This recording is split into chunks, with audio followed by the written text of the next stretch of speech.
ओम शांति। गुणों की धारणाओं की चेकिंग। अगर हम समझते हैं कि हम बहुत गुणवान हैं तो हमें यह चेकिंग करना बहुत ज़रूरी है। आखिर हम गुणवान हैं तो हम मालिक बनना चाहते हैं तो मार काट, हिंसा, लूटपाट से क्या हम मालिक बन सकते हैं?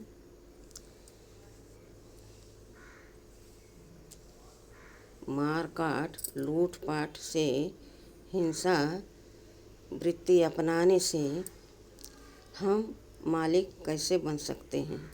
आज तक कोई मालिक बना? सिकंदर को ही ले लो। सोचा था कि मैं ही राज करूँगा, लेकिन हुआ क्या? आखिर में उसको छुपकर देह को त्यागना पड़ा। जब हमारे अंदर गुण हैं तो अवगुण होना ही नहीं चाहिए। यह चेकिंग करना बहुत ज़रूरी है। एक साथ दोनों कैसे रह सकते हैं? दोनों के अपोजिट हैं। एक के साथ एक रह नहीं सकता, क्योंकि दोनों की ही शत्रुता बहुत ज़बरदस्त हमेशा रहती है। हमें इस बात पर जोर देकर यह चेकिंग करना चाहिए, क्या मैं गुणवान हूँ? अगर गुणवान हूँ तो मेरे अंदर कोई भी और गुण नहीं होना चाहिए। हम भगवान की संतान हैं तो भगवान जैसे गुणों का सागर है, वैसे मैं भी मास्टर सागर हूँ। बाबा ने हमको सुख, शांति, आनंद, प्रेम का खजाना दिया, जिसे गुण कहे जाते हैं। लेकिन हमने क्या किया? काम, क्रोध, लोभ, मोह, ईर्ष्या को ही अपने पास नज़दीक में रखा और गुणों को दूर कर दिया। उसको तो थोड़ी सी जगह चाहिए। किसको? माया को। माया क्या है? सूक्ष्म में अहंकार है, अपने कर्मों का, बोल का, सोच का, देह का मैं बहुत अच्छा हूँ, तो अच्छा ही हमें अच्छा रहने नहीं देगा। तुरंत उसमें दाग लग गया। पीछे से माया कह रही है, नहीं तुम अच्छे न बनो। अच्छे बनने में कोई लाभ नहीं। तुम किसी को शासन नहीं कर सकोगे, किसी से कुछ ज़बरदस्ती ले नहीं सकोगे, किसी को अपने दूर से भगा नहीं सकोगे, किसी पर राज नहीं कर सकोगे। फ़ायदा क्या तुम्हारा गुणों को भगाने से और अवगुण साथ में लेने से?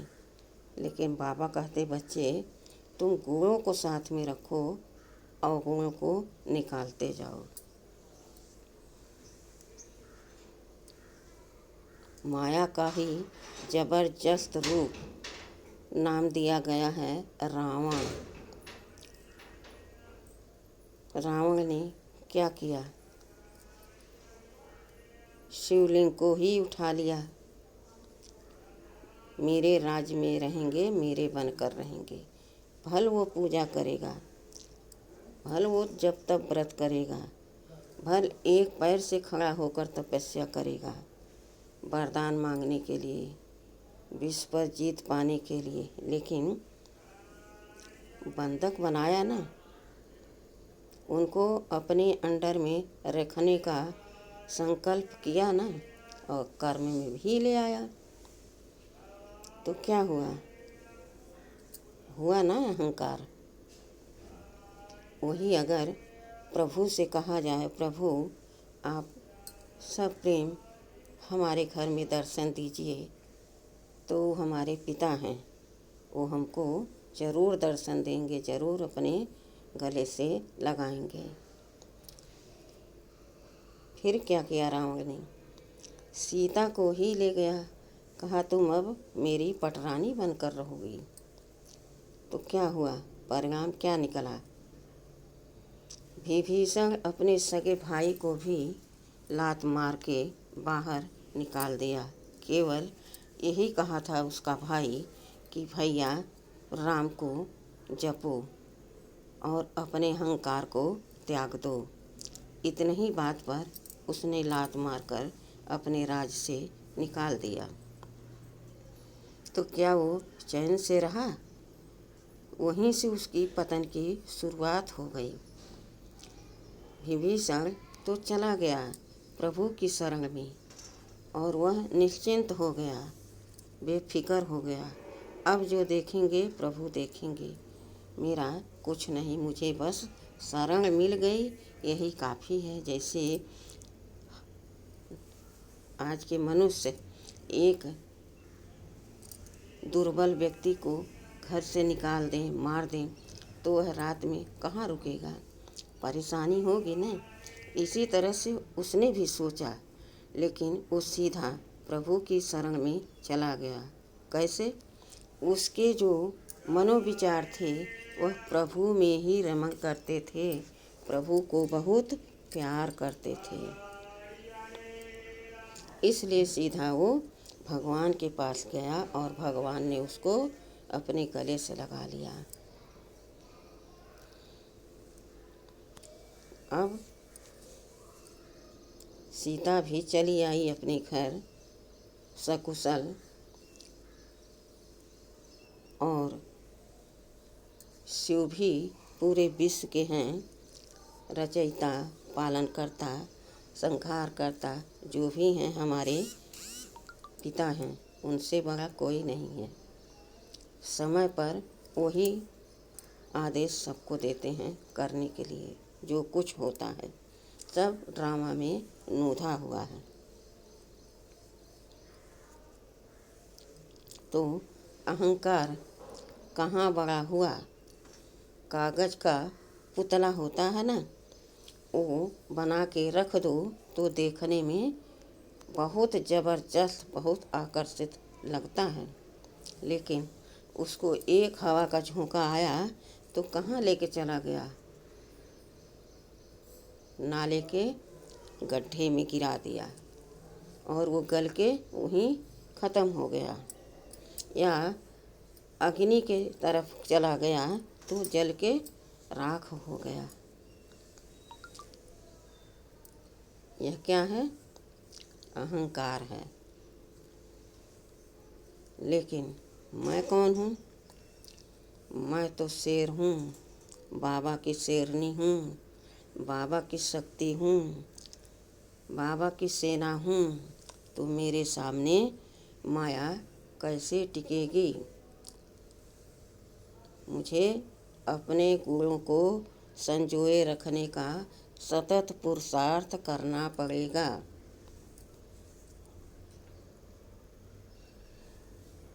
वह पुरुषार्थ क्या है? हमें हमेशा अपने सद्गुणों की चेकिंग करनी चाहिए, करनी पड़ेगी।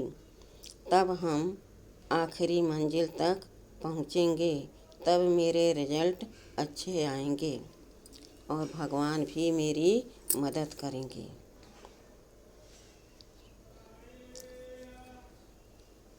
अभी प्रकृति खुद हर समय संचेत कर रही है, वह संकेत कर रही है, कभी भी कुछ भी हो सकता है। इसलिए गफलत मत करो। स्थूल धन खान पान के लिए रखो, घर मकान भी बनाओ, लेकिन ज़रूरत के लिए, उसको रखने के लिए नहीं कि बना ले रहे हम तो पड़ा रहेगा। नहीं, विनाश बहुत करीब है। सोचो, जब सुनामी आई थी तो कितने हलचल मचे थे, कितने लोग मर गए थे, कितना नुकसान हुआ था। तो मनुष्य क्या कुछ कर पाए थे? तो जब वहाँ पर केवल 3 ही तत्व काम किए थे। एक तो मेरी धरती माँ को कष्ट हुआ और उन्होंने क्या किया, अपने को हिला दिया, यानी हिल गई धरती माता, जिसे हम भूकंप कहते हैं, भूई डोल कहते हैं कि धरती डोलायमान हो गई। जब धरती ने हिला तो समुंदर ने भी उछाल खाया, और जब समुंदर ने उछाल खाया तो अगल बगल जितने घर बार थे, पेड़ पौधे थे, जितनी बाजार दुकान थी, कितना नुकसान हुआ था। तब किसी ने कुछ कर पाया? नहीं ना। यह तो कुदरती आपदाएं हैं। उस समय मनुष्य भी बहुत तांडव मचाएंगे। जिस तरह से जर्मनी का जब लगा तो बॉम्ब्स जब गिराया गया, अमेरिका वालों ने जब गिराया तो उन्होंने अपने आप को सरेंडर कर दिया, और वह छोटा सा एक नमूना था, वह बॉम्ब्स नहीं था, एक खिलौना के तौर पर डराने के लिए ऐसा किया। यूँ कहें कि एक सैंपल बड़े रूप के लिए बनाया कि बड़ा बनाएं तो कैसे बड़ा बनेगा, कितना उसमें समय माल लगेगा और कितने विनाश हो जाएंगे, एक बम से कितने मरेंगे। इस प्रकार से वहाँ पर हलचल हुआ तो सरेंडर कर दिया, क्योंकि उनके पास ऐसा कोई हथियार नहीं था। इसी तरह से जब प्रकृति हलचल मचाएगी तो मनुष्य शांत नहीं रहेंगे, क्योंकि उस समय हाहाकार मच जाएगा। दाने दाने के लोग मुहाल हो जाएंगे। जहाँ एक बार कनेक्शन बिजली का कटा, एक देश को नुकसान हुआ, वहाँ से फिर नुकसान होना शुरू हो जाएगा, कोई रोक नहीं पाएगा। सोचो, उस समय जब हवा चली और आग लगी और करंट सारे फैल गए, जल रहे धू धू करके, उसमें कोई क्या करेगा? जब कनेक्शन ही नहीं रहेगा तो कोई किस पानी से उसको बुझा पाएगा, और उस जगह पर भला जान देने कौन जाएगा? लेकिन किसी को जाने की ज़रूरत नहीं। वह आग ऐसा फैलता जाएगा कि खुद पे खुद जहाँ पर जो हैं वहीं पर समाप्त होते जाएंगे। उस पर जलामैल जब आकाश बरसेगा, बिजली कड़केगी और जहाँ तहाँ चट्टानों भरा बड़ा बड़ा जब बिजली का आकार गिरेगा तो क्या होगा? तो क्या यह सारी दुनिया सुरक्षित रह पाएगी? उनको कौन बचाएगा? क्या ये देह अहंकारी लोग जो मार काट हिंसा करते हैं, इनके बस में है? ये बचा पाएंगे? नहीं ना। उस समय धर्म ही काम करेगा। विनाश तो होना ही है, लेकिन इधर विनाश होगा और उधर धर्म की सत्य धर्म की स्थापना भी हो जाएगी। उससे पहले सफाई तो होना ही है। हमारे बस का नहीं कि हम इस पूरे विश्व को सफाई करके इस पर नया राज्य, नया देश, नया मनुष्य आत्मा में देवी रूप में स्थापित करें। इसलिए यह कुदरती ड्रामा बना हुआ है, इस चक्र में नूधा हुआ है। तो हमें हर क्षण अपने गुणों की चेकिंग करनी चाहिए। अवगुण तो मेरे अवगुण ही हैं, यानी मेरे दुश्मन हैं, और दुश्मन को पछाड़ना मेरा कर्तव्य है। अगर हमने नहीं पछाड़ा तो वो हमें पछाड़ देंगे।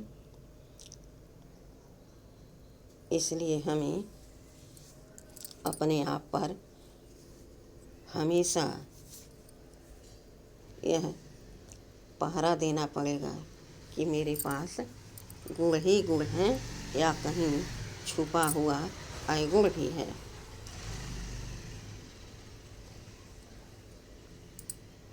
बाबा ने कहा, बच्चे तुम कितने खुशनसीब हो कि दुनिया जब ये हाहाकार के दलदल में फंसेगी तब कोई रोने वाला नहीं होगा, किसी को कोई पानी पिलाने वाला नहीं होगा, किसी को लहास को कोई फूंकने वाला नहीं होगा। एकदम सब साफ, ये घर मकान पेड़ पौधे कुछ भी नहीं रहेंगे। सब इस धरती में जलामैल होके धंस जाएंगे, छुप जाएंगे। लेकिन उस समय तुम बच्चे खुशी के गीत गाते रहोगे और प्रभु का धन्यवाद करते रहोगे। इसके सिवा तुम्हारे मन में किसी भी प्रकार का जरा सा हलचल नहीं होगा। क्यों? क्योंकि तुम इतने दिनों पहले से इसके अभ्यासी हो कि परिवर्तन तो होना ही है। और परिवर्तन क्या हो रहा है? मैं परिवर्तन हो रहा हूँ, मैं प्रकृति को भी परिवर्तित कर रहा हूँ। मेरे शुभ वाइब्रेशन, शुभ गुणों की तरंगे इस वायुमंडल में फैल रही है, जिससे सारे विश्व का वातावरण एकदम खुशनुमा होता जा रहा है। अब विचार करें कि जब सब एकदम वातावरण शुद्ध हो रहा है, खूबसूरत हो रहा है, खुशबूदार हो रहा है और मनुष्य इतने जागृत अवस्था में हैं, तो फिर विनाश क्यों हो रहा है? यही तो मूल कारण है। जब तक हम अपने सद्गुणों को अपने अंदर पूर्ण रूप से धारण नहीं कर लेंगे और मेरे मन से, बुद्धि से, सोच से, बोल से, कर्म से सद्गुणों की तरंगे नहीं निकलेंगी, तो ये है धरती पर, प्रकृति पर जो पांचों तत्व हैं, इनको सुख शांति कहाँ से मिलेगी? कौन और देगा? सारा काम तो हम आत्माओं का ही है, बाबा का है। सब संतुष्ट। जैसे हम आत्मा सद्गुण से भरपूर, ऐसे यह प्रकृति के पांचों तत्व सद्गुणों से, सुख शांति से भरे हैं। सब लहलहा रहे हैं, खुश हैं। वाह, क्या खुशबू है, क्या शांति है, क्या तेज है, क्या पावनता है। सब अपनी खुशी में झूम रहे हैं। लेकिन फिर भी परिवर्तन होना है। अब जब हलचल होगी तो प्रकृति पर कोई चीज़ नहीं रह जाएगी, तो मैं आत्मा भी इस देह को नहीं धारण करके रह पाऊँगी। मुझे भी इस चोले को छोड़ना होगा। लेकिन उसमें गुहराज क्या है कि हमारे सद्गुणों की धारणाओं की तरंगे, सोचने की तरंगे, बोलने की तरंगे जो हैं सब धरती में समा रही हैं, तत्वों में समा रही हैं। जब फिर से हम इस धरती पर आएंगे तो वही तत्व जब निकलेंगे तो उनमें सद्गुणों की खुशबू भरी रहेगी, क्योंकि उन्हीं से वो ढके हुए अपने खुशबुओं को दब गए हैं। जैसे कोई चीज़ है, मट्टी के नीचे रख दिया जाए, उसको ढक दिया जाए, या बकस में कोई चीज़ रख दिया जाए, जिस खुशबू के साथ या जिस बदबू के साथ, तो जब आप बक्सा खोलेंगे तो उसमें जो आप रखे हैं बदबू है, तो बदबू आने लगेगी, खोलते ही आप दूर भाग जाएंगे। अगर खुशबू रखे हैं, सेंट रखे हैं, तो खोलते ही मन अच्छा हो जाएगा और उसको खोल करके ही रख देंगे कि पूरा खुशबू पूरे कमरे में फैले। इसी प्रकार से जब हमारी प्रकृति फिर से हरी भरी होगी, देर नहीं लगेगी, तब यह वातावरण एकदम शुद्ध, खुशनुमा, खुशबूदार फूल इस धरती पर हरे भरे सब्ज बाग दिखाई देगा और हम मनुष्य आत्माएं वो सुंदर सुंदर ड्रेस पहने रास करेंगे, घूमेंगे, एक साथ खेलेंगे, आनंद ही आनंद रहेगा। इसलिए बाबा इतनी मेहनत कर रहे हैं कि हमारे बच्चे 2500 वर्ष से बहुत दुखी हो गए हैं। इसलिए अब हम बिना देर किए इस विश्व का परिवर्तन कर दें। इसके लिए ऐसे नहीं कि जैसे स्थूल बम्स है और ऊपर से गिरा दिया और जहाँ गिरा वहाँ सब कुछ खत्म हो गया। केवल बम्स गिराने से सारी दुनिया की समाप्ति नहीं होगी। उस समय पांचों तत्व भी साथ देंगे। क्यों? वो भी परेशान हो गए हैं। जब धरती माँ बोझिल हो गई हैं तो सोचे उनके बाल बच्चे कैसे सुखी रहेंगे, कैसे शक्तिशाली रहेंगे, कैसे पेवर रहेंगे। भला उनको हम औषधि के रूप में या भोजन के रूप में इस्तेमाल कर रहे हैं आज, तो क्या शक्ति बन रही? क्या हम निरोगी रह रहे हैं? नहीं ना। तो क्या कारण है? प्रकृति हमारी दूषित हो गई है, क्योंकि मनुष्य के मनोवृत्ति एकदम दोषी करार ठहरा दिया है भगवान ने कि सारे कर्ता धर्ता मनुष्य ही होते हैं। लेकिन भगवान में कितनी महानता है, कितनी उदारता है, सब जानते हुए फिर भी इस पतित पुरानी दुनिया में आकर के हम बच्चों को सहज राजयोग सिखलाते हैं।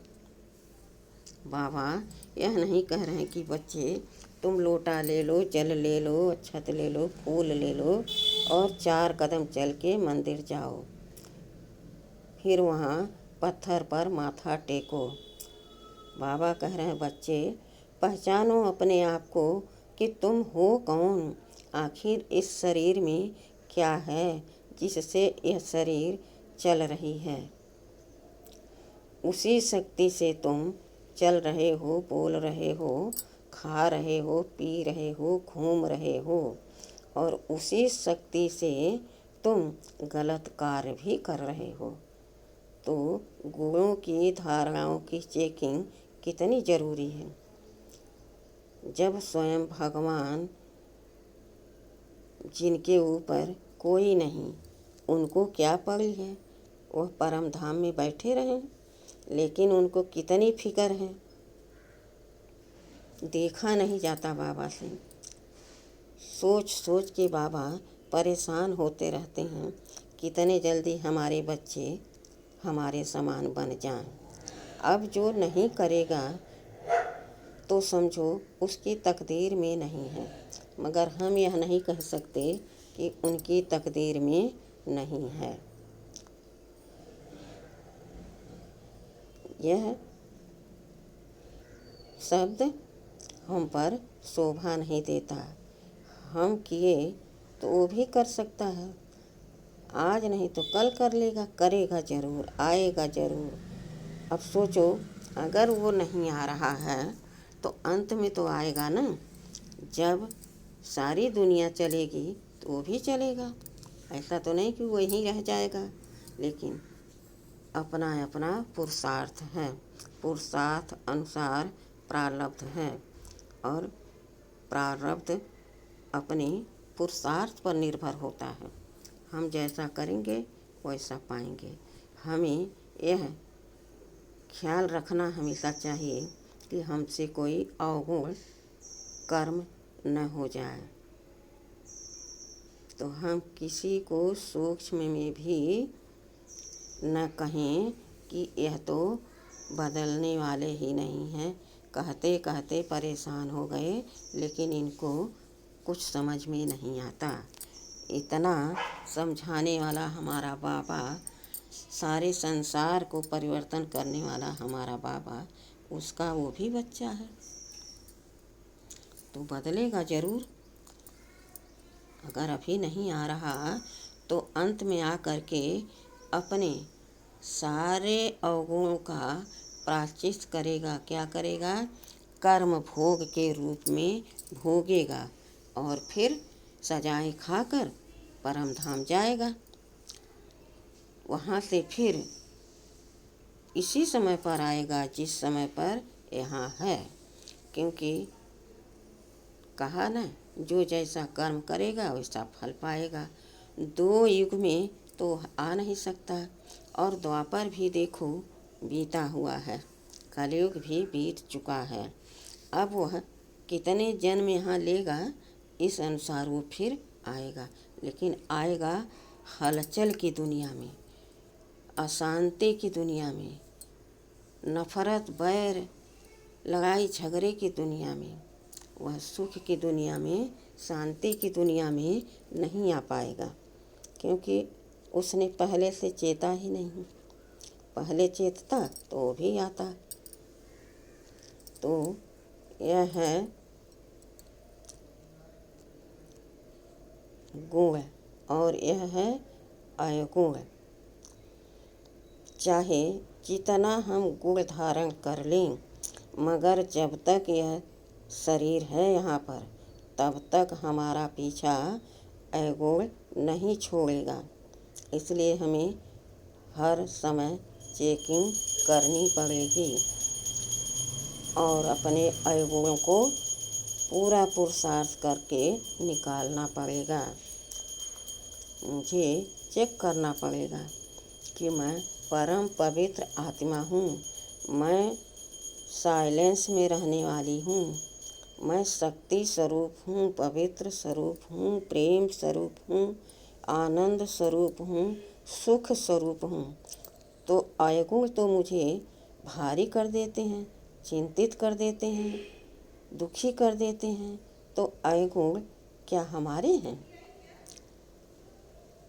और वही अवगुण हम दूसरों को इस्तेमाल करते हैं। उसी अवगुण को लेकर के अपने साथ में हम अपने सोच, बोल, कर्म से दूसरों को दुखी करते हैं। क्या यह सही है? जब हम दूसरों को दुख देंगे तब सुख कहाँ से मिलेगा?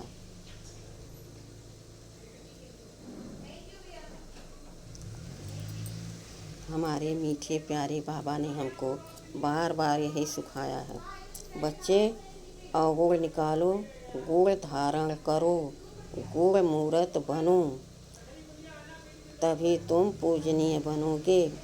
जब किसी का तुम इस समय अपने बोल से, कर्म से उद्धार करोगे, जो तुम इस समय बोलोगे, तुम्हारे बोल वरदानी बोल बन जाएं। तब तुम गुणधारी मूरत बनोगे। ऐसे कह दो कि मेरे में बहुत गुण है, मेरे में अवगुण है ही नहीं है। तो यही तो अवगुण पीछे से बोल रहा है कि चिंता क्यों करते हो, मैं तुम्हारे पीछे खड़ा हूँ। यही तुम्हारा अवगुण का निशानी है।